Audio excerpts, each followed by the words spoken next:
Hello hello hello hello hello hello बच्चों, कैसे हैं आप लोग। मेरा नाम है अजय और हमारे इस प्यारे से यूट्यूब चैनल में आपका स्वागत है। ठीक है। अब जो अपना दूसरा जो पैनल है, या इससे कह सकते हैं कि दूसरी जो सीरीज चल रही है, 12th क्लास की चल रही है ना। 11th भी साथ साथ अपन कर रहे हैं और साथ साथ क्या अपना 12th भी है। इसकी क्लास जो है 40 है। अपना जो चैप्टर चल रहा है वो तीसरा चैप्टर है, जिसका क्या नाम है, करंट इलेक्ट्रिसिटी। क्या नाम है, करंट इलेक्ट्रिसिटी। उसमें अपन ने कुछ बेसिक फंडामेंटल चीज़ें पढ़ ली थी, या कह सकते हैं इलेक्ट्रिक रेजिस्टेंस पढ़ लिया था। ठीक है ना। एंड ड्रिफ्ट वेलोसिटी अपन ने प्रीवियस चैप्टर में कंप्लीट किया था। इसमें भी कुछ टर्म ऐसी बात आई थी जो अपन सीख रहे थे, है ना। अब उसी के आगे अगर अपन चीज़ें करें तो जो इलेक्ट्रिक रेजिस्टेंस के अपन न्यूमेरिकल कर रहे थे, उसके बाद में ओम्स लॉ की एंट्री हो जाएगी। ठीक है ना। फिर करंट इलेक्ट्रिसिटी के जो एप्लीकेशन है उनको अपन पढ़ेंगे। ऐसे करते करते अपना जो चैप्टर है वो कंप्लीट हो जाएगा। ठीक है ना। तो आज कुछ आपके लिए अच्छे से अच्छे क्वेश्चन लेके आए हैं जो कि नीट आईआईटीज में भी पूछे जाते हैं और आपके जो अदर कंपटीशन एग्जाम हैं उनमें भी ये चीज़ें कहीं ना कहीं आपको जरूर मिलेंगी। ठीक है ना। तो लास्ट जो अपन ने पढ़ा था वो करंट इलेक्ट्रिसिटी। तो ऐसे कह सकते हैं जो या इलेक्ट्रिक रेजिस्टेंस क्या होता है, property of material objects follow the current, जो करंट को क्या करे, ऑब्जर्व करे या रोकने की कोशिश करे। ठीक है। या अपन कह सकते हैं प्रतिरोध करे। हिंदी में रेजिस्टेंस को अपन क्या बोलते हैं, प्रतिरोध ही बोलते हैं। क्या बोलते हैं, प्रतिरोध। ठीक है। तो उसी चीज को साथ लेके अपन आगे बढ़ते हैं। ठीक है। तो इलेक्ट्रिक रेजिस्टेंस, इसके बारे में अपन पढ़ रहे थे। ठीक है। क्या पढ़ रहे थे अपन, इलेक्ट्रिक रेजिस्टेंस की बात कर रहे थे अपन। किसकी बात कर रहे थे, इलेक्ट्रिक रेजिस्टेंस की।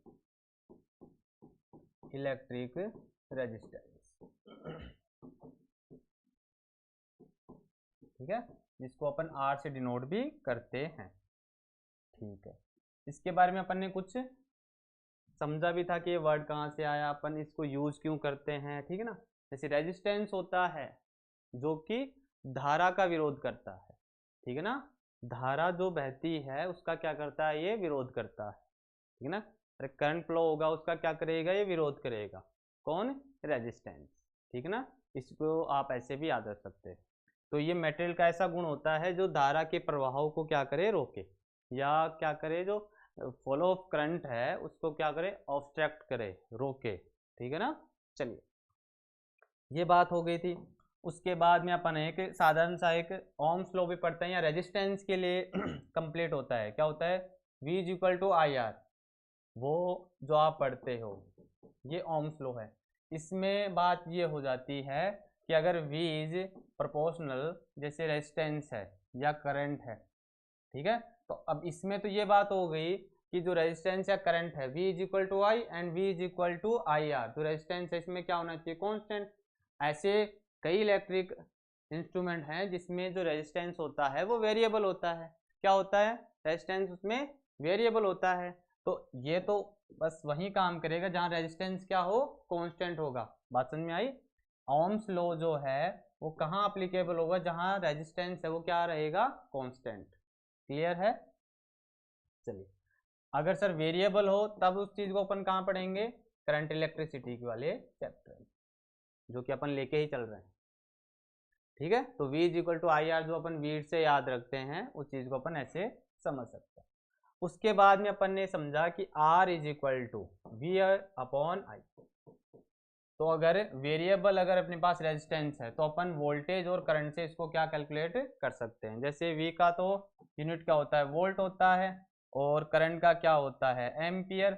एम्पियर अपनी 7 जो फंडामेंटल यूनिट्स हैं उनमें से एक ये एम्पियर अपनी यूनिट होती है। ठीक है ना। कुलाम नहीं होती अपनी फंडामेंटल यूनिट, क्या होती है, एम्पियर। और इसी को अपन क्या बोलते हैं, ठीक है। रेजिस्टेंस का यूनिट जो होता है अपन किससे डिनोट करते हैं, ओम से, या वोल्ट अपॉन एम्पियर। ठीक है, ये बात भी हो गई थी सर।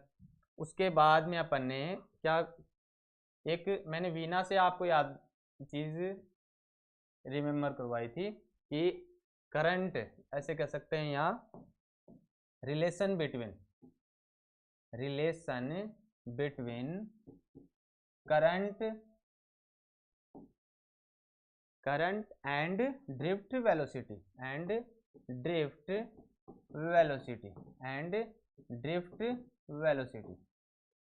ठीक है, तो क्या था अपने पास I is equal to V D drift velocity E N A. इसको याद कैसे रखते हैं, मैंने एक नाम लिख के बताया था वीना से, तो वीना से याद रखोगे इसको, वीना से न कि मीना से, है ना। क्या नाम है इसका, नाम वीना। तो वी से कैसे याद रखोगे, वी डी और एन ए, तो वीना। तो ये करंट और ड्रिफ्ट वेलोसिटी में क्या है, रिलेशन है, तो इसको आप ऐसे कंसीडर कर सकते हैं। ठीक है, ये बात भी हो गई सर। आगे बढ़ते हैं, तो आप इस चीज़ को ऐसे ध्यान रखो। अब अपने पास जो वी डी है, जो ड्रिफ्ट वेलोसिटी अपन ने कैलकुलेट कर चुके हैं पहले, ये टॉपिक है अपने पास जो कि अपन समझ भी चुके हैं और सीख भी चुके हैं। तो V D is equal to अपने पास क्या आता है, V D is equal to E V upon M L into tau. तो यहाँ क्या है, एवरेज रिलेक्शन टाइम। जो एक इलेक्ट्रॉन दूसरे इलेक्ट्रॉन या जहाँ जिस एटम से जनरेट होता है, तो एक एटम से दूसरे एटम तक बीच का जो रास्ता है, जैसे कह सकते हैं वो अपना रिलैक्स करने की कोशिश करता है। तो अगर टोटल अगर कैलकुलेट करें तो टो यहाँ पे क्या होता है, एवरेज रिलेक्शन टाइम।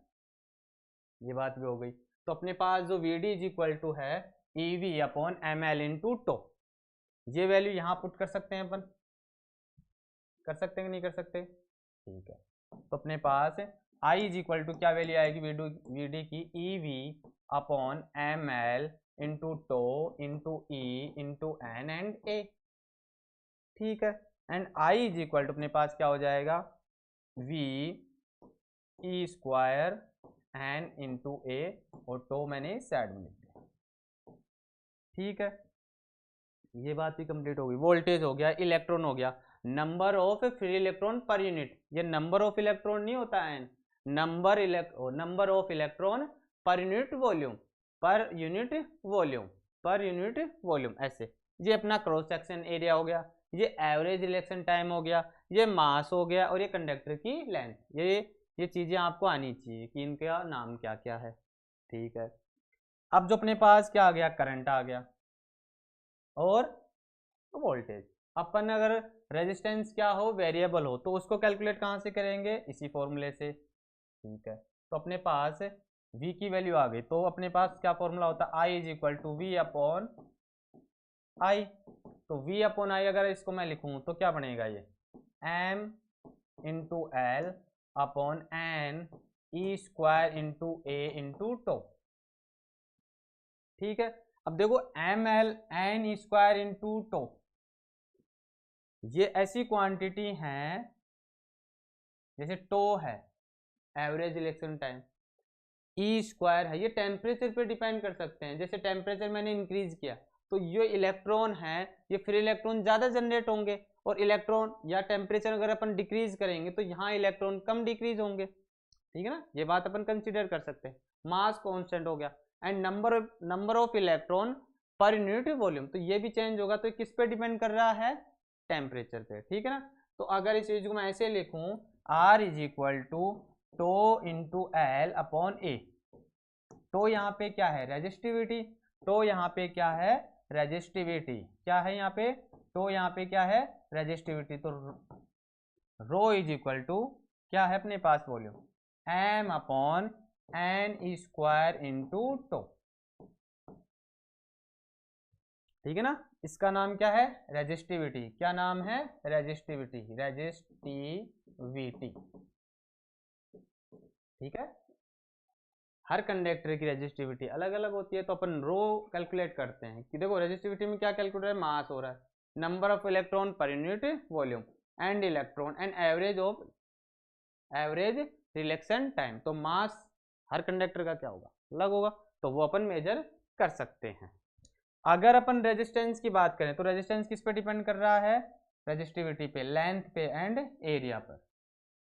ये बात क्लियर हो गई। ठीक है, यहाँ पे अपने पास फॉर्मूला आ गया, R is equal to rho into L upon A. कुछ अपन ने जो न्यूमेरिकल है या सम न्यूमेरिकल अपन ने कैलकुलेट कर लिए थे, अब थोड़ा सा और एडवांस चलते हैं। ठीक है, चलिए,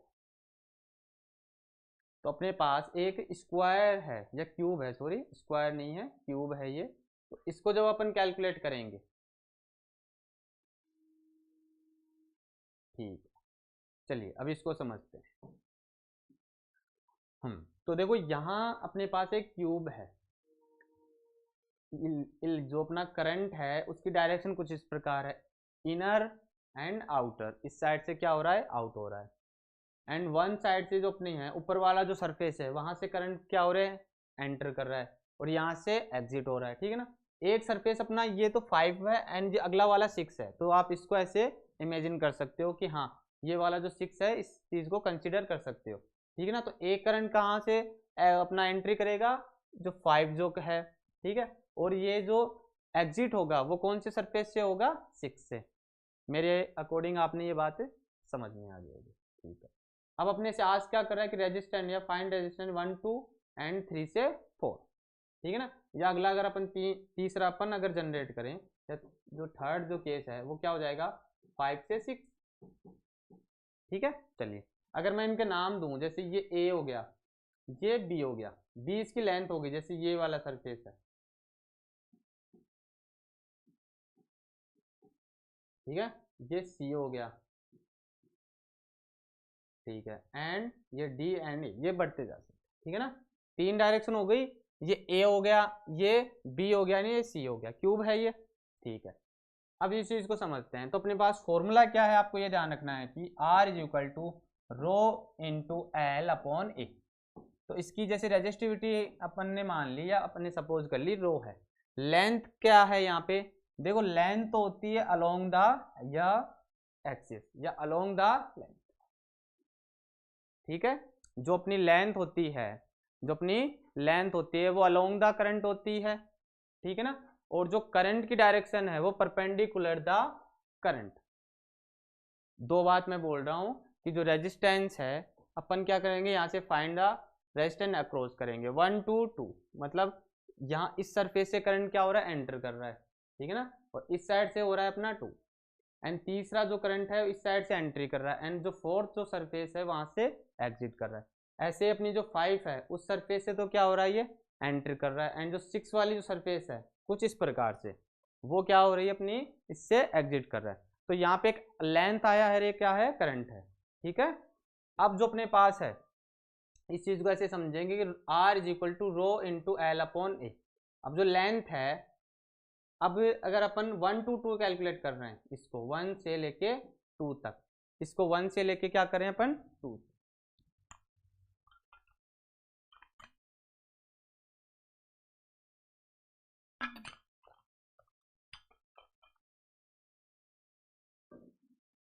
ठीक है। अब जैसे 1 2 है तो ये अपने पास ये लेंथ हो गई। अब देखो लेंथ जो है, अब जो करंट की जो डायरेक्शन है उसके अलोंग है, तो करंट की डायरेक्शन कुछ ऐसे है, तो ये किसके बराबर हो गया, सी के बराबर हो गया। तो क्या हो जाएगा, ये रो इंटू सी। अब एरिया की बात हो रही है, तो एरिया क्या होगा, लंबाई गुना चौड़ा, ऐसे याद रखते हैं अपन नॉर्मली, तो ये क्या हो जाएगा, लेंथ इंटू विड्थ। ठीक है ना, तो ये क्या हो जाएगा, ए और बी, ए और बी, ए और बी। देखो इसमें 3 जो लेंथ है वो आपको ध्यान रखनी होनी चाहिए, एक ए है, एक बी है और एक ए वाली सी है। ठीक है ना, ये सी इसके बराबर होगी, ये बी इसके भी बराबर होगी। ठीक है, दूसरा अगर अपन कैलकुलेट करें तो 3 से 4, 3 से 4, तो 3 ये हो गया और ये 4 ये हो गया। अब ये क्या है, अलोंग द करंट। तो लेंथ जो है अपने पास, जो लेंथ है अपने पास वो क्या है, अलोंग द, तो ये जो सी है इसको कैसे करेंगे अपन, रो इंटू ए, और ये कितना हो जाएगा, बी सी। क्या हो जाएगा, बी सी। ऐसे अगर 5 6 के लिए निकालेंगे तो कितना हो जाएगा, रो इंटू बी अपॉन सी इंटू ए। ठीक है ना, लेंथ हो गया और ये क्या हो गया, एरिया हो गया, जिसे अपन लेंथ क्रॉस क्या हो जाता है, विड्थ। चलिए ये बात समझ में आ गई, जो फर्स्ट न्यूमेरिकल था वो यही था। ठीक है, समझने वाली बात थी कि ये एरिया हो गया और ये लेंथ हो गया। फॉर्मूला कहाँ से आया मैंने आपको फिर से बता दिया। ठीक है, चलिए अब देखो ये अब क्या है, सिलेंडर है और अपने पास होलो सिलेंडर है, और एक सिलेंडर के अंदर एक और जो अपन ने ऐसे कह सकते हैं, इससे छोटा वाला सिलेंडर है, स्मॉल सिलेंडर अपन ने ये कैलकुलेट करने के लिए। अब देखो इसकी रेडियस कुछ होगी R1, ये जो दूसरा जो सेकंड सिलेंडर है उसकी जो लेंथ, इसकी जो रेडियस होगी वो क्या होगी R2। ठीक है, तो अगर अपन इसको समझना चाहें तो क्या लिख सकते हैं, इनर रेडियस क्या हो जाएगा, इनर रेडियस वो किसके बराबर होगा, R1 के। और जो आउटर रेडियस है, आउटर जो रेडियस है वो किसके बराबर है, R2 के। ठीक है, अब जो करंट है वो कैसे जा रहा है, R2। तो इसकी जो लेंथ होती है, करंट को अपन कैसे याद रखते हैं, परपेंडिकुलर द करंट। कैसे याद रखते हैं इसको, परपेंडिकुलर द करंट। ठीक है, अब जो अपने पास कुछ इस प्रकार से काम कर रहा है, ये I फॉर्मूला अपने को वही याद रखना है कि R is equal to rho into L upon A. Area अपन जानते हैं pi R square, pi R square, pi R square. अब जो लेंथ है वो अपने को करनी है कि अलोंग द एक्सिस, तो इसकी लेंथ अगर एल है तो ये एल ही रहेगी। अब अपने को एरिया पता है कि ये होता है सर पाई आर स्क्वायर। अब इसकी जो रेडियस है अगर यहाँ से यहाँ तक की कैलकुलेट करें तो R1 हो गया, और यहाँ से सेंटर से अगर इसको कैलकुलेट करें तो ये रेडियस हो गई R2। तो अब इनका अपने को क्या निकालना होगा, डिफरेंस निकालना होगा। जैसे sir R is equal to rho into L, और इसकी रेजिस्टिविटी कितनी हो जाएगी, रो हो जाएगी। इसकी जो रेजिस्टिविटी है वो क्या हो जाएगी, रो हो जाएगी। इसकी जो रेजिस्टिविटी है वो क्या हो जाएगी, रो। ठीक है, चलिए अब अपने पास क्या हो जाएगा, पाई R2 square minus pi R1 square. या इसी को मैं ऐसे लिखूं तो रो इंटू एल अपॉन पाई बाहर आ जाएगा, और R2 square minus R1 square.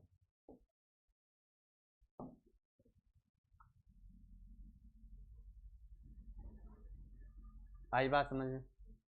ठीक है, तो सिलेंडर देख के घबराना नहीं है, अपने को डायरेक्शन पता है, लेंथ पता है और रेडियस पता है, और एरिया अगर आप क्रॉस सेक्शन एरिया आपको निकालना जानते ही हैं तो कोई दिक्कत। ठीक है, देख लो एक बार, अगर नहीं समझ में आ रहा है तो फिर आगे बढ़ते हैं।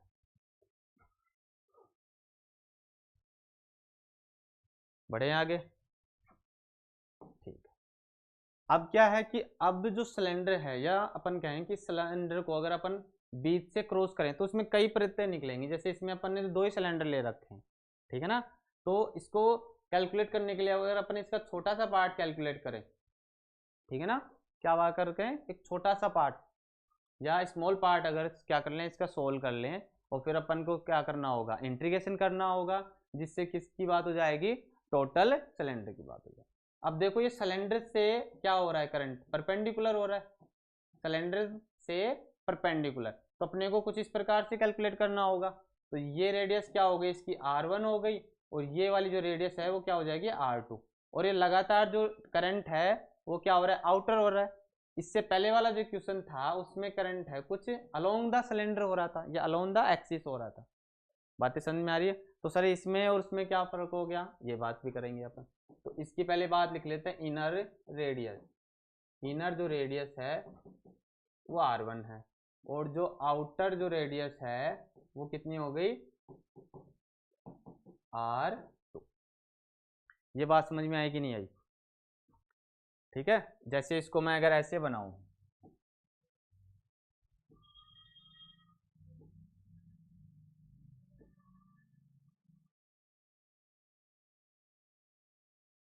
ठीक है ना, ये रेडियस होगी R और ये होगी R2। ठीक है, तो ये दूसरा सिलेंडर एंड ये जो बाहर जो अपने पास सिलेंडर, और जो करंट है वो लगातार कुछ इस प्रकार से क्या हो रहा है, आउटवर्ड हो रहा है, रेडियली आउटवर्ड। फ्लॉम में मैंने बताया था। तो कुछ ये इस प्रकार से, अगर इस डायग्राम को अगर अपन कुछ इस प्रकार से ऐसे कैलकुलेट करेंगे या कुछ इस प्रकार से देखेंगे तो अपने को ये डायग्राम ऐसे दिखेगा। इसमें जो करंट है वो लगातार क्या हो रहा है, बाहर की ओर निकल रहा है, किसकी तरफ, बाहर की ओर। ठीक है, अब फॉर्मूला अपने को यूज करना है कि R इज इक्वल टू क्या होता है, रो इंटू एल अपॉन ए। ठीक है, अब अपने पास जो L है, अगर इसको मैं करंट अगर अपन I ले रहे हैं और इंटू डी आर, क्योंकि अब अगर अपन एक छोटे पार्ट की बात करें कि अगर इसमें से अपन ने कुछ एक छोटा सा पार्ट या स्मॉल पार्ट कट कर लिया तो उसकी जो थिकनेस है, जो मोटाई है वो कितनी है, डी आर है। करंट कितना जा रहा है, I। ठीक है ना। तो आई इंटू डी आर अपन ने ये, अब जो रो इंटू एल है तो अपने पास क्या है, एरिया है, ठीक है ना। तो जो इसको अगर अपन ना लिखें तो एरिया की जो बात है वो कितनी हो जाएगी, 2 पाई आर एल, कितना हो जाएगा 2 पाई आर एल, ठीक है। वो कितना हो जाएगा 2 पाई आर एल।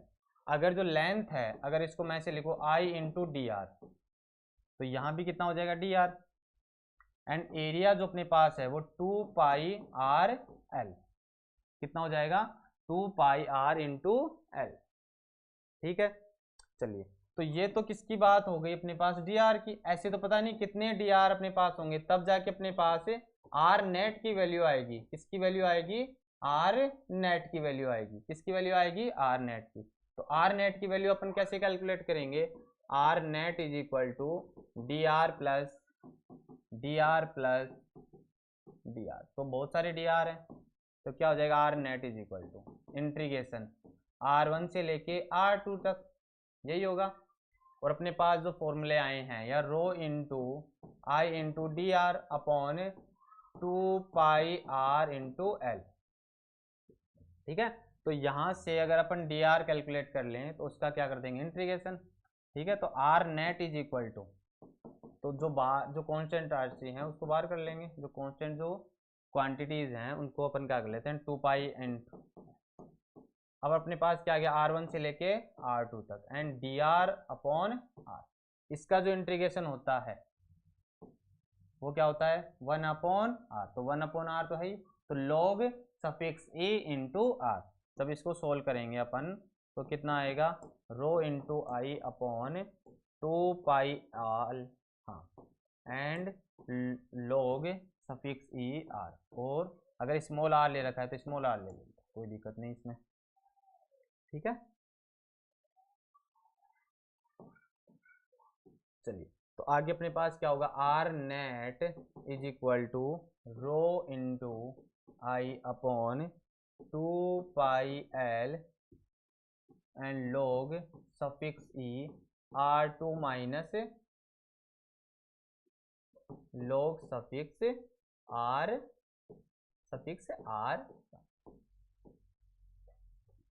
ठीक है। अगर इसको अगर अपन इस चीज को ऐसे लिखें, आर नेट इज इक्वल तो रो आई अपॉन 2 पाई एल, तो लॉग इज इक्वल टू क्या लिख सकते हैं अपन, R2 अपॉन R1, ठीक है। R2 upon R1, R2 upon R1, ये बात होगी। तो ये 3 न्यूमेरिकल थे जो कि एक सिलेंडर और एक क्यूब के लिए थे, है ना। मेरे अकॉर्डिंग आप इसको समझ में भी आया होगा, है ना। ये लगभग कंपटीशन में तो पूछे जाते हैं, नीट में भी आ ही जाते हैं, है ना। क्योंकि डर लगता है कि सर सिलेंडर से क्या आएगा, पर फॉर्मूला ध्यान रखना है कि R is equal to rho into L upon A. तो अपने को लेंथ रिक्वायर्ड है, एरिया रिक्वायर्ड है, और रेजिस्टिविटी अगर क्वेश्चन में दे रखा है तो अपन कैलकुलेट कर लेंगे, अदरवाइज अपने पास रेजिस्टिविटी रो ही कैलकुलेट अपने को करनी होती है, ठीक है ना। इसके अलावा तो कुछ है नहीं अपने पास बताने के लिए, है ना। चलिए, तो आज के लिए जो अपने पास है ना, तो rho upon 2 pi L into आई।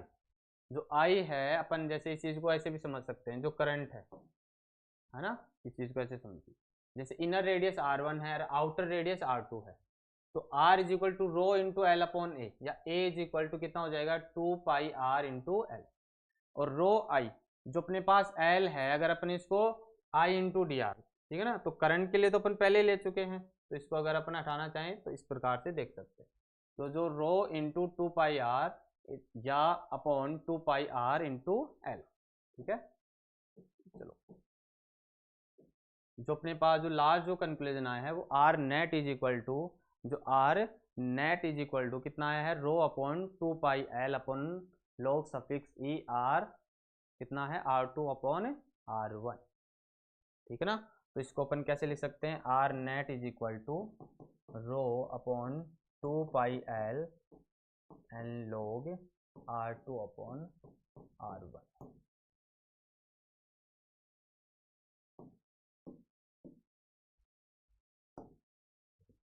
ठीक है। Rho upon 2 pi L upon या मल्टीपल में लॉग सफिक्स सी, या इसको क्या लिख सकते हैं, m/m के रूप में भी फॉर्मूला है अपने पास, वो लिख सकते हैं। ठीक है, ये 3 इंपॉर्टेंट क्वेश्चन थे। उसके बाद में अपन ओम्स लॉ पढ़ेंगे एंड ओम्स लॉ के जितने भी एप्लीकेशन है उनके बारे में अपन पढ़ेंगे। ठीक है ना, इस चैप्टर को अब आगे बढ़ाएंगे एंड उसके बाद में अपन मैग्नेटिज्म जो है चैप्टर, उसमें अब अपन एंट्री करने वाले हैं। ठीक है, चलिए फिर आज के लिए इतना रखते हैं। राधे राधे।